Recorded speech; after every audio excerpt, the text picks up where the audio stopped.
जय हिंद दोस्तों। तो स्वागत है आपका एक बार फिर से हमारे YouTube चैनल सूर्य एजुकेशन सेंटर में। तो आज हम बात करने वाले हैं प्राचीन धार्मिक आंदोलन में जैन धर्म के बारे में। तो बात करते हैं इसकी, स्टार्ट करते हैं। जैन धर्म, अगर डेट की बात करूं तो 540 ईसा पूर्व से 468 ईसा पूर्व तक इसकी जो हमारा जो महावीर जैन थे उनके बारे में है। 540 ईसा पूर्व से 468 ईसा पूर्व। अब इसके बारे में हम बात कर लेते हैं। मैं यकीन दिलाना चाहूँगा आपको कि आपको एक वीडियो में ही पूरे जितने भी फैक्ट है इसके सब क्लियर हो जाएंगे। तो बने रहे अंतिम तक हमारी वीडियो के साथ में, ठीक है। तो बात करते हैं आगे। इस सबसे पहले बात करते हैं कि स्थापना, जैसे कि हमें पता है कि जो हमारे जैन धर्म में कितने तीर्थंकर हुए, तो 24 तीर्थंकर हुए। जो सबसे पहले किसी ने अगर इसकी स्थापना की थी तो वो प्रथम जो तीर्थंकर थे कौन थे? ऋषभ देव थे। कौन? ऋषभ देव। जैन धर्म की स्थापना का श्रेय किनको जाता है? जैनीय के प्रथम तीर्थंकर ऋषभ देव को जाता है। प्रथम जैन को संगठित करने एवं विकसित करने का श्रेय वर्धमान महावीर को जाता है, जिनके बारे में हम पढ़ेंगे इसमें चैप्टर में, ठीक है। जैन धर्म के प्रथम तीर्थंकर ऋषभदेव या आदिनाथ थे। कौन थे? ऋषभदेव या आदिनाथ, जिन्होंने इसकी शुरुआत करी थी। मगर जो इसके मूल स्थापित है, यानी कि जिन्होंने इसकी स्थापना की है, जिनके बारे में हम पढ़ेंगे, तो वो कौन है? महावीर स्वामी के नाम से जिन्हें जानते हैं, जो कि जैन धर्म में 24वें तीर्थंकर हुए, ठीक है दोस्तों। तो आगे बात करते हैं इनके प्रतीक चिन्हों के बारे में। जैन धर्म के जो प्रतीक चिन्ह है, जो मेन है, मैं वो लेके आया हूँ। बाकी आपको आप ऊपर स्क्रीन पे दिखाई दे रहा होगा 24 के 24 तीर्थंकर और उनके जो भी प्रतीक चिन्ह है। ये पूछे जाते हैं तो मैं इनको ही लेके आया हूँ। ये हमारे कितने हैं? तो 8-10 है। इनको देख लेते हैं। जैसे कि आदिनाथ ऋषभदेव, आदिनाथ यानी कि जिन्होंने जैन धर्म की शुरुआत की थी, ठीक। तो उस आदिनाथ के नाम से भी जानते हैं, या ऋषभदेव। इनके जो प्रतीक चिन्ह को वृषण, सांड, बेल। उसके बाद है अजीतनाथ, इनका जो प्रतीक चिन्ह था हाथी, संभवनाथ घोड़ा, मल्लिकानाथ कलश, नेमिनाथ का कौन था प्रतीक चिन्ह? तो नीलकमल। अरिष्टनेमी का कौन था प्रतीक चिन्ह? तो शंख। पार्श्वनाथ का सांप या सर्प। ये 23वें तीर्थंकर थे। और महावीर स्वामी या महावीर जैन, जो कि इनका प्रतीक चिन्ह था वो सिंह था। ये बहुत ही ज्यादा इंपॉर्टेंट है और यही पूछे जाते हैं। बाकी आपको स्क्रीन पे ऊपर दिखाई दे रहा हूं, वहां से आप स्क्रीनशॉट ले सकते हैं 24 के 24 तीर्थंकरों का।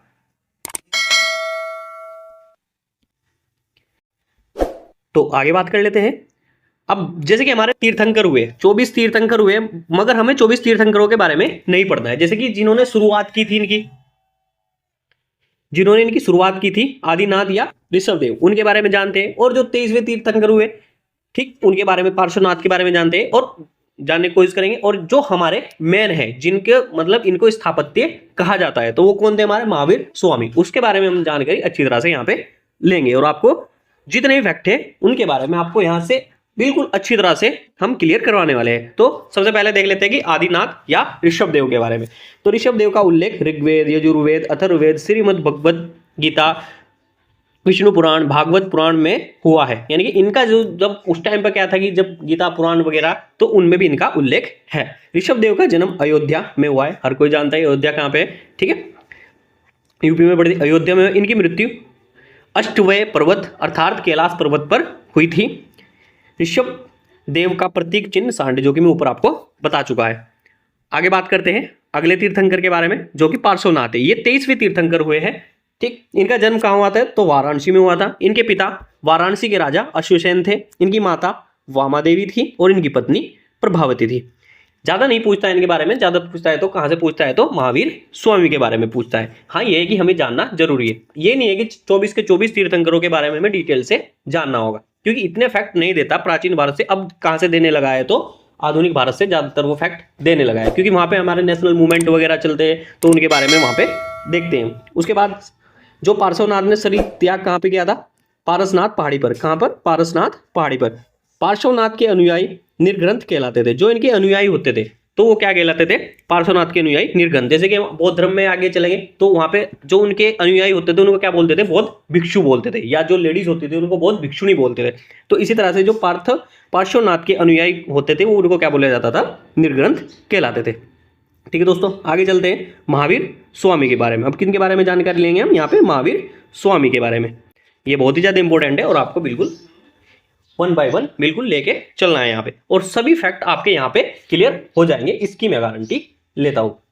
सबसे पहले महावीर स्वामी का मतलब कब से कब तक रहा? 540 ईसा पूर्व से 468 ईसा पूर्व। ये डेट बहुत इंपॉर्टेंट है, ये आपको याद रखनी पड़ेगी, ठीक है दोस्तों। अब इनके बारे में जानकारी ले लेते हैं, जैसे कि इनकी जो सामान्य जानकारी उनके बारे में। ये जैन धर्म के 24वें तीर्थंकर एवं जैन धर्म के वास्तविक संस्थापक थे। देखो मैंने बताया कि जो आदिनाथ या ऋषभ देव थे उन्होंने स्थापना की थी जैन धर्म की, मगर जो वास्तविक संस्थापक थे वो कौन थे? तो महावीर स्वामी थे। जैन धर्म 540 ईसा पूर्व, जो इनका जन्म हुआ था 540 ईसा पूर्व में हुआ था। जन्म स्थल इनका कहाँ पे है? तो कुंडग्राम, जो कि बिहार में पड़ता है। उसके बाद इनके पिता का क्या नाम था? सिद्धार्थ, जो कि वज्जी संघ के चात्रक कुल में पैदा हुए थे। माता कौन थी इनकी? त्रिशूला। लिच्छवी वंश के शासक चेटक की बहन थी। पत्नी कौन थी? तो यशोदा। और पुत्री कौन थी? प्रियदर्शना, जिनको अनुज्जा के नाम से भी जाना जाता था। उसके बाद इनके दामाद हुए जमाली, जिनकी प्रियदर्शना के साथ में शादी हुई। जमाली प्रथम शिष्य हुए और प्रथम विरोधी भी यही हुए इनके, जिन्होंने मतलब जैन धर्म का आगे चल के विरोध किया था। तो प्रथम शिष्य और प्रथम विरोधी भी ये हुए। बचपन का नाम इनका कौन था? तो वर्धमान महावीर, जो कि बहुत ही इंपॉर्टेंट है ये। ठीक है दोस्तों, तो आपको इसको जरूर याद रखोगे यहाँ पे कि इनके बचपन का नाम क्या था? वर्धमान महावीर। काफी बार पूछा गया है। ठीक है दोस्तों, और साथ के साथ आप नोट करते रहोगे, या नोट नहीं कर सकते तो यहाँ से आप इसका स्क्रीनशॉट ले सकते हो। ज्ञान प्राप्ति स्थल, देखो ये बहुत बार पूछा गया है। ज्ञान प्राप्ति स्थल, ज्ञान प्राप्ति स्थल कहाँ पे है? तो जरंभिक गांव ऋजुपालिका नदी के तट पर साल वृक्ष के नीचे। ध्यान रखना कि जैन धर्म साल वृक्ष के नीचे, और बौद्ध धर्म यानी कि बौद्ध को कहाँ पे, कौन से वृक्ष के नीचे? तो पीपल वृक्ष के नीचे। ठीक है दोस्तों, तो ज्ञान प्राप्ति स्थल जो था जरंभिक गांव और ऋजुपालिका नदी के तट पर साल वृक्ष के नीचे, याद रहेगा। आगे बढ़ते हैं। अब इनके बाद जब इनको ज्ञान प्राप्ति हो गई तो उसके बाद उन्होंने प्रथम उपदेश दिया। तो प्रथम उपदेश कहाँ पे दिया? तो राजगृह में दिया। कहाँ पे दिया? राजगृह में, जो कि वितुलाचुला पर्वत पर बैठ कर दिया था। कौन से पर्वत पर? वितुलाचुला पर्वत पर। अगर स्थान की बात आई तो स्थान कहाँ पे है? तो राजगृह में। राजगृह कहाँ पड़ता है? तो बिहार में पड़ता है, क्योंकि मगध की राजधानी क्या थी? राजगृह या गिरिव्रज, आप सब जानते हैं अच्छी तरह से। ठीक है, बिहार की राजधानी जो सबसे पहले थी, या मगध की राजधानी, मगध को हम पहले बिहार को हम क्या बोलते थे पहले? मगध। तो मगध की राजधानी क्या थी? राजगृह थी।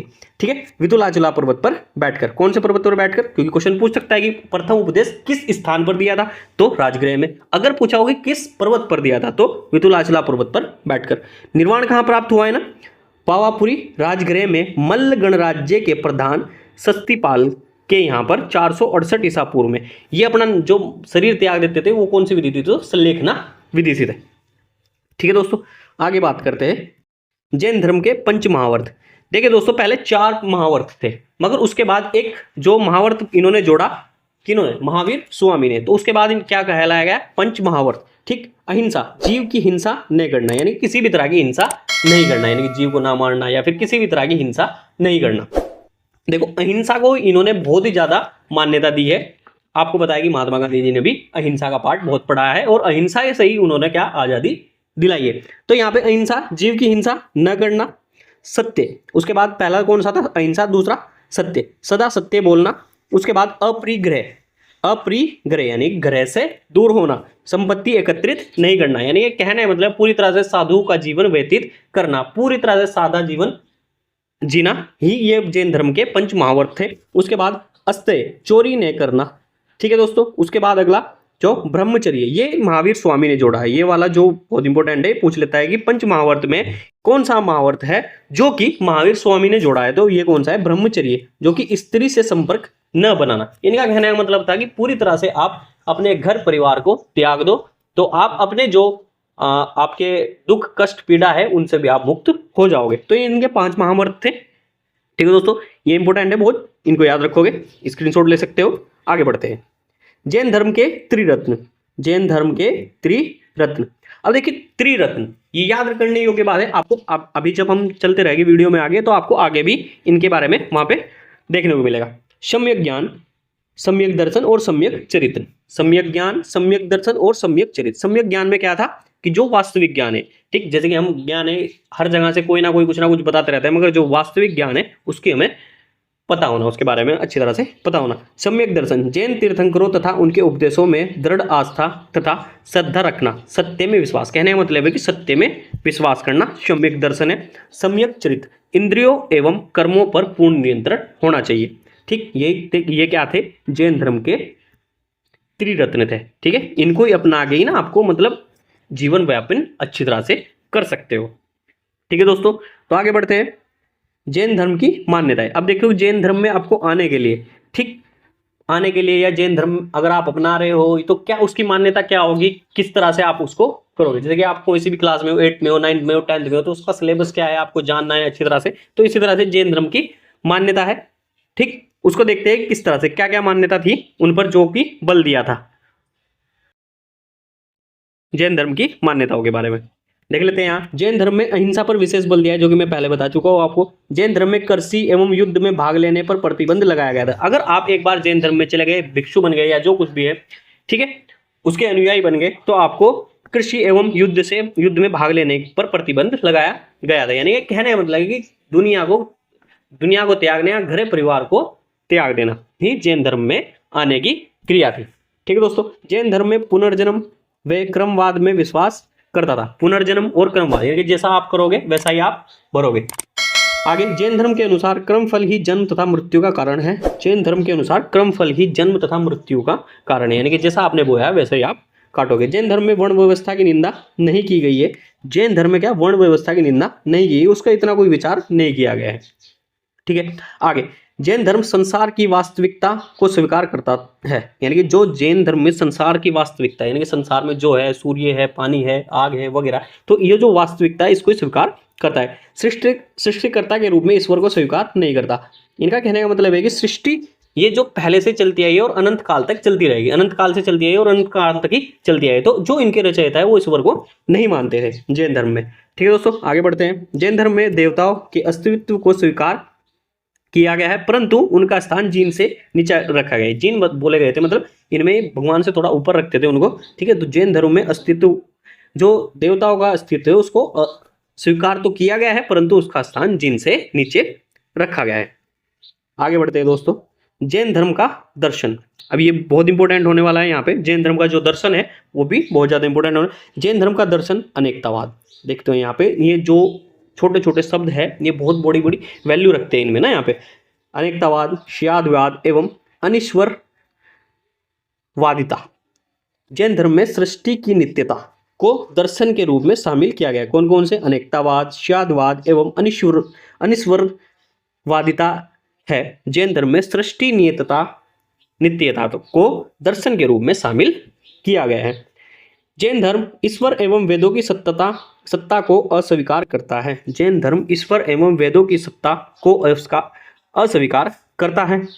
जैन धर्म में मोक्ष एवं आत्मा को स्वीकार करता है। जैन धर्म मोक्ष एवं आत्मा को स्वीकार करता है, यानी कि मोक्ष की प्राप्ति या फिर आत्मा है उसके अंदर, तो उसको वो स्वीकार करता है। यहाँ पे एक नोट करने वाली बात है, स्यादवाद और अनेकतावाद या सप्तभंगी सिद्धांत भी कहा जाता है। ठीक है, स्यादवाद को, जो स्यादवाद है उसको अनेकतावाद या सप्तभंगी सिद्धांत भी कहा जाता है। ठीक है दोस्तों, अगली बात करते हैं अब इनके बारे में जो हमने यहाँ पे देखे थे अभी, जैसे कि अनेकतावाद, स्यादवाद, अनिश्वरवाद, सृष्टि की नित्यता, इनके बारे में अच्छी तरह से यहाँ पे मैं आपको बताने वाला हूँ। जैसे कि यहाँ पे अनेकतावाद है, जिस प्रकार जीव भिन्न होते हैं, जीव भिन्न होते हैं, भाई भालू हो गया, लोमड़ी होगी, इंसान हो गया, ठीक है, कुत्ता बिल्ली वगैरह वगैरह सब जीव ही तो है, मगर सब क्या है? भिन्न भिन्न है। उसी प्रकार उनमें आत्माएं भी भिन्न भिन्न ही होती है। भाई कुत्ते की आत्मा है तो कुत्ते की है वो, ठीक है, इंसान की आत्मा है तो इंसान की है। इसके अनुसार आत्मा को परिवर्तनशील मानता है। इसके अनुसार, मगर इनसे परे हटके वो आत्मा को परिवर्तनशील मानते हैं, यानी कि आत्मा बाद में क्या होते है कि कन्वर्ट हो जाती है। उसके बाद है स्यादवाद। ये अनेकतावाद का हो गया बात। अब स्यादवाद की बात करते हैं। इसके अनुसार तत्व ज्ञान को पृथक दृष्टिकोण से देखा जाता है। इसके अनुसार, अगर स्यादवाद के अनुसार, अगर स्यादवाद की बात करूं तो इसके अनुसार तत्व ज्ञान को, ठीक है, जैसे पंच तत्व हो गए, तो तत्व ज्ञान को पृथक दृष्टिकोण से देखा जाता है, क्योंकि प्रत्येक काल में जीव का ज्ञान एक नहीं हो सकता। ज्ञान की विभिन्नताएं 7 प्रकार से हो सकती है। यह दर्शन सप्तभंगनीय भी कहा जाता है, जो ऊपर हम बात कर चुके हैं। ठीक है दोस्तों, आगे बात करते हैं अनिश्वरवाद एवं सृष्टि की नित्यता, यानी कि अनिश्वरवादिता एवं सृष्टि की नित्यता, इसके बारे में जान लेते हैं। जैन धर्म में विश्वास नहीं करते थे। जैन जो कि जैनी थे वो ईश्वर में विश्वास नहीं करते थे। वे ईश्वर को विश्व का निर्माणकर्ता या नित्यता भी नहीं मानते। जैसे कि मैं ऊपर आपको बता चुका हूँ कि सृष्टि पहले से ही चली आ रही है और अनंत काल तक ऐसे ही चलती रहेगी। तो जो सृष्टि का रचयिता, इन्होंने यहाँ पे ईश्वर को नहीं माना है।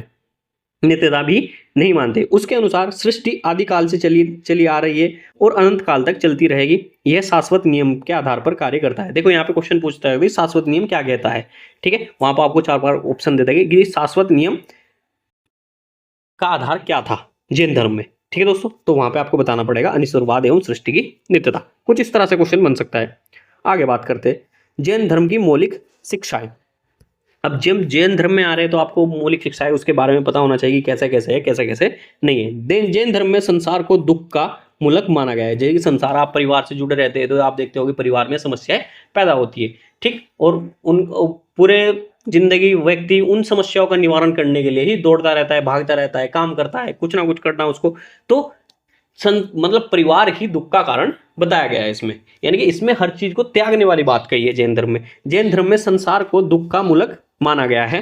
व्यक्ति को सांसारिक जीवन की तृष्णाएं घेरे रहती है, यही दुख का मूल कारण है। यानी घर परिवार में सब, जैसे कोई बीमार हो गया, कोई कुछ हो गया, किसी को किसी चीज की जरूरत है, तो वही यहाँ पे दुख का कारण क्या बताया गया है, तो जो संसार को ही दुख का कारण बताया गया है। संसार त्याग तथा संन्यास मार्ग ही व्यक्ति को सच्चे मार्ग पर ले जा सकती है।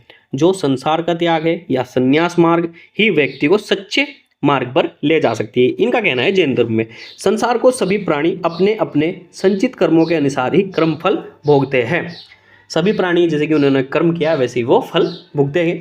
कर्म से छुटकारा पाकर ही व्यक्ति निर्वाण की ओर अग्रसर हो सकता है। यानी कि कहने का मतलब है कि कर्म, ये कह रहे हैं कि कर्म से छुटकारा पाकर ही व्यक्ति निर्वाण की ओर अग्रसर हो सकता है, वरना तो क्या होगा कि इस संसार में हम क्या रहेंगे, हमेशा उलझे रहेंगे। ये जैन धर्म का कहना है, ठीक है दोस्तों। तो आगे चलते हैं। अब है पुद्गल। देखिए ये बहुत ही ज्यादा इंपॉर्टेंट हो जाता है और ये बार बार पूछा जाता है कि पुद्गल होता क्या है, ठीक है। पहले इसके बारे में अच्छी तरह से जान लेते हैं कि पुद्गल होता क्या है। पूछ लेता है कभी कभी कि जैन धर्म में पुद्गल है क्या। जैन धर्म के अनुसार प्रत्येक जीव में विद्यमान आत्मा स्वाभाविक रूप से सर्वशक्तिमान एवं सर्वज्ञाता होती है, किंतु पुद्गल के कारण यह बंधन में पड़ जाती है। कहने का मतलब है जब छोटा बच्चा होता है तो उसको किसी चीज की टेंशन नहीं होती, वो रोता है, जो कुछ जैसे जैसे बड़ा होता जाता है तो उस पर जिम्मेदारियों का बोझ बढ़ता चला जाता है, ठीक। तो इसी तरह से आत्मा में जो कर्म घुलता है उसको ही हम क्या बोलते हैं, तो पुद्गल बोलते हैं। पुद्गल एक कर्म पदार्थ है। पुद्गल क्या है, कर्म पदार्थ है जो कि आत्मा में घुलता रहता है और आपको आपके जो दुखों का कारण बनना स्टार्ट हो जाता है। जब आत्मा में पुद्गल घुल मिल जाता है तो आत्मा एक प्रकार का रंग उत्पन्न करता है। तो आत्मा एक प्रकार का रंग उत्पन्न करती है, ही करती होगा यहाँ पे। यह रंग लेश्य कहा जाता है। ये रंग क्या कहा जाता है, लेश्य कहा जाता है। लेश्य 6 रंगों का होता है। अब इनको आपको ध्यान रखना होगा, ठीक। लाल, काला, नीला और धूसर जो रंग है वो बुरे चरित्र का सूचक है, और पीला, लाल और सफेद अच्छे चरित्र का सूचक है। तो पुद्गल मैं मानता हूं कि आपको समझ में आ गया होगा पुद्गल होता गया। बस पुद्गल आपको ये याद रखना है कि एक आत्मा व्यक्ति के अंदर क्या है कि वो ठीक है, वो उसके मतलब किसी चीज की जरूरत नहीं, मगर जब वो कर्म करता है, यानी कि कर्म का जो वो है लेश्य पदार्थ है, वो आत्मा में जाकर घुल जाता है, उसको क्या बोलते हैं, हम पुद्गल बोलते हैं। आगे बात करते हैं पुद्गल से मुक्ति। अब क्या हो गया, व्यक्ति परेशान हो गया बहुत ज्यादा। अब जैन धर्म में क्या है, व्यक्ति बहुत ज्यादा परेशान हो गया है, तो उसको मतलब कैसे उसको मुक्ति दिलाए या कुछ इस तरह से। तो पुद्गल से मुक्ति, पुद्गल से मुक्ति पाने के लिए त्रिरत्न जो मैंने आपको पहले बताए थे अभी थोड़ी देर पहले ही, ठीक है। तो सम्यक ज्ञान, सम्यक दर्शन एवं सम्यक चरित्र का अनुशीलन अनिवार्य है, ठीक है। जैसे सम्यक ज्ञान यानी कि वास्तविक ज्ञान का आपको ज्ञान होना चाहिए, तो पुद्गल से मुक्ति मिलेगी, ठीक है। इसी तरह से सम्यक दर्शन और सम्यक चरित्र का अनुशीलन अनिवार्य है।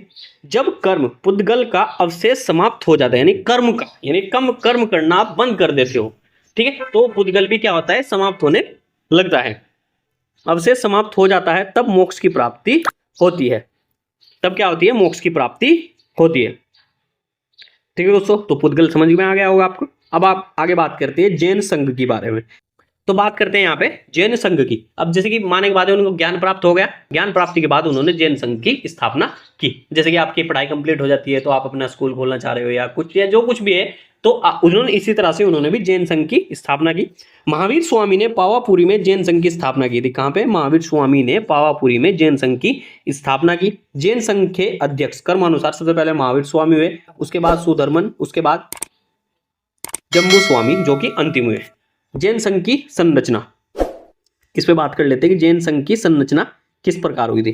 ठीक, जैसे कि इनमें अब जैसे कि माने की बात है कि स्कूल है उसमें प्रधानाचार्य होते हैं, शिक्षक होते हैं, ठीक, उन शिक्षकों का एक सुपरवाइजर होता है, बच्चे पढ़ रहे होते हैं, जो कुछ भी। तो इसी तरह से जैन संघ था, उसमें मतलब कौन व्यक्ति किस किस प्रकार उसमें क्रम वाइज है उनको देख लेते हैं यहाँ पे जैन संघ की संरचना।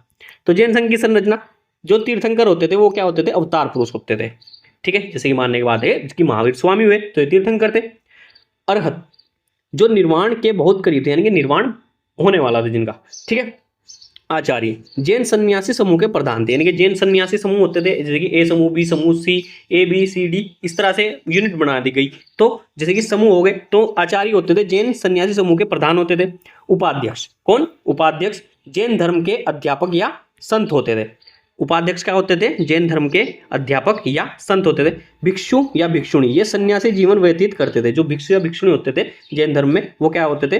तो सन्यासी जीवन व्यतीत करते थे, यानी घर त्याग दिया और सन्यासी जीवन वो त्याग देते। अब यहाँ पे जैन धर्म में एक जो संघ की रचना हुई, उसमें एक ये भी कर दिया कि श्रावक या श्राविका ये घर रहकर भी, यानी गृहस्थ होकर भी संघ के सदस्य बन सकते थे। कहने का मतलब कि भाई रोजगार जो छोड़ नहीं सकता अपने घर परिवार को, तो उसको भी यहाँ पे मान्यता दी गई। तो ये बताया कि गृहस्थ होकर भी संघ के सदस्य बने रह सकते थे, ठीक है दोस्तों। तो आगे बात करते हैं निष्क्रमण। क्या? निष्क्रमण। अब निष्क्रमण क्या होता है? जैन संघ में प्रवेश करने के लिए एक विधि संस्कार है। अब जैसे कि हम मानने की बात है कि जैसे कि एडमिशन लेना है आपको या कुछ लेना है, तो आपको वहां डॉक्यूमेंट रिक्वायरमेंट रहती है, ठीक, या टेस्ट होता है आपका, जो कुछ भी है। तो इसी प्रकार से जैसे कि आपको कोई जॉब में जाना है, तैयारी करते हो उसके लिए पहले ये रिक्वायरमेंट होती है, इसी तरह से। तो निष्क्रमण यही था कि जैन संघ में प्रवेश करने के लिए एक विधि संस्कार था, जैसे कि आप रजिस्ट्रेशन करते हो। जैन संघ में ऊंचे नीचे एवं अमीर गरीब का कोई भेद नहीं था। चंदना, यह भिक्षुणियों के संघ की अध्यक्षता थी, यह श्राविकों संघ की अध्यक्षता थी। देखो ये समझाने की जरूरत नहीं, अभी ऊपर मैंने बात की है भिक्षुणी कौन होते थे, भिक्षुणिया भिक्षु कौन होते थे, और श्राविक या श्राविक कौन होते थे, तो उनके ये अध्यक्ष या अध्यक्षा थी, ठीक है दोस्तों। आगे बात करते हैं श्वेतांबर एवं दिगंबर में अंतर। ये बहुत ही ज्यादा इंपॉर्टेंट है और बहुत ही ज्यादा याद रखने वाला है। आप इसका स्क्रीनशॉट ले सकते हो या फिर आप नोट कर सकते हो, तो नोट कर लो, ठीक है दोस्तों। यहाँ पे ये बहुत ही ज्यादा इंपॉर्टेंट होने वाला है, तो ध्यान से देखना इसको।